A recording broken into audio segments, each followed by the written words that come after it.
Paul Pierce is in hot water right now. He's in hot water because, of course, everybody on social media is criticizing him because Paul Pierce said that when it's his jersey retirement night, he would rather Boston honor Isaiah Thomas on another night, not on his jersey retirement night.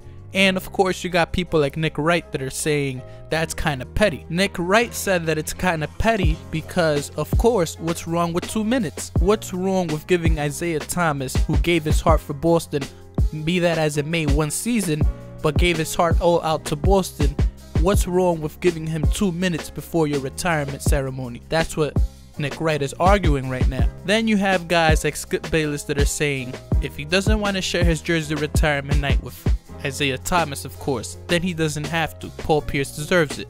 Then you have guys on social media slandering Paul Pierce, and you got people posting Draymond Green having, you know, that argument when Draymond Green said, oh, they don't love you like that, you thought you was Kobe.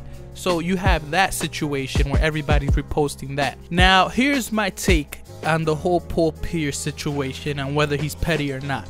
Paul Pierce went about this the wrong way, and I'm a Celtics fan, so I'm gonna let it slide and I'm not gonna say how I really feel about Paul Pierce in this situation. Let's just say he's not very bright, because Paul Pierce could have probably called some kind of exec in Boston and told them, hey, between me and you, I would rather this ceremony be just me, and it would have been handled differently. Why would you go on TV or whatever platform you're on, The Jump, whatever the case may be, and say that publicly?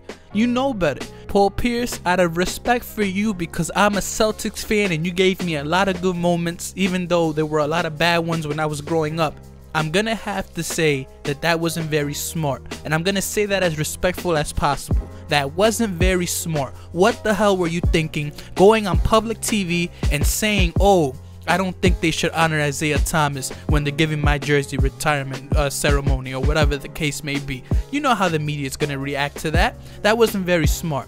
With that all being said, Paul Pierce deserves his retirement the way that Kobe got his. Let me explain something to you guys about Kobe Bryant. When Kobe Bryant had Shaquille O'Neal, you know who Paul Pierce had? This man had Mark Blunt. Do you know who that is? Omar Cook. Do you know who that is? Joseph Fort. Do you know who that is? Kenny Anderson, I mean, maybe I know who that is, but come on, like Kenny Anderson when Kobe Bryant has Shaq, Tony Batty, I don't know who the hell that is, Kendrick Brown, Randy Brown, Omar Cook, what? That's who Paul Pierce had when Kobe Bryant had Shaq.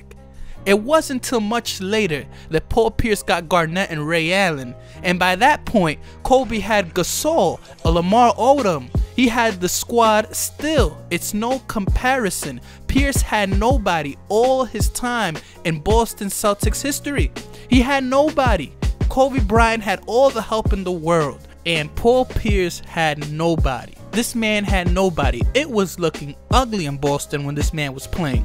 So this man played with Boston all his years, held it down, made the team respectable to a degree to where they can say, okay, we're going to play in Boston.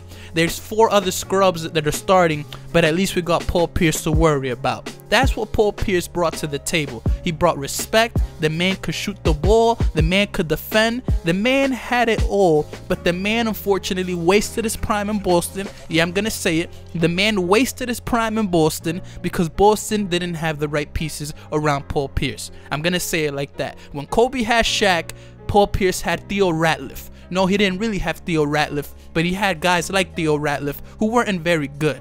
I mean, Theo Ratliff could play some defense, but you get my point. As far as Draymond Green saying, oh, they don't love you like that, who did you think you was, Kobe? Who are you, Draymond Green? Who loves you? Because nobody loves you. Nobody loves you, Draymond Green. You go around kicking people in the nuts, and you think people love you? Listen, you couldn't clean the shoes of Paul Pierce when Paul Pierce was in his prime. So you shouldn't have any kind of authority to disrespect Paul Pierce in any level.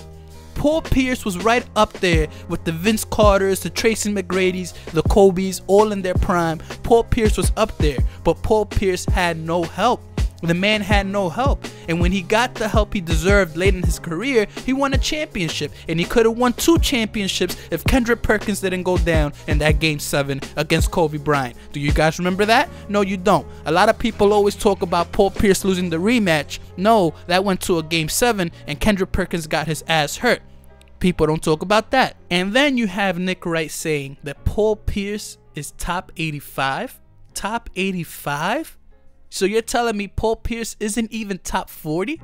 That the man is top 85? Then Nick Wright has the nerve to say, oh, I'm a Kobe hater, so I have the license to say this, since I am a Kobe hater and I'm actually going off on Paul Pierce. And here's my response to this guy. You're a Kobe hater, but you love LeBron James. You would ask for LeBron James' hand in marriage, damn it. So you hate Kobe, but you love LeBron James. And if you love LeBron James, you don't like Paul Pierce by association, because Paul Pierce is probably responsible for LeBron James not making at least 2 finals. So you probably hate Paul Pierce as it is. Don't try to be slick. Oh, I hate Kobe Bryant, thus I can say whatever I want about Paul Pierce. No, you hate Paul Pierce. You hate that man. He's responsible for LeBron James not making at least 2 finals. Cut it out, Nick Wright. Cut it out. Now, with that all being said, I'm going to have to finish up by saying Paul Pierce did not handle this situation very good because, again, Isaiah Thomas was loved. And when somebody's loved like Isaiah Thomas, and when somebody like Isaiah Thomas gets traded the way that he did, you don't go around saying, they shouldn't give him a tribute. I want the tribute all to myself. I want the retirement to all to myself. I don't want to share it. You don't go around saying that. You hit the management team on private. You let them know they'll handle it accordingly. But you don't go on a platform and try to tell the world that you don't want to share your ceremony with Isaiah Thomas. What's wrong with you, Paul Pierce? You got to be smarter than this. You got to be smarter than this. I understand you're new to the media. You don't know how it works. But you got to be smarter than this. I'm out. Big germ.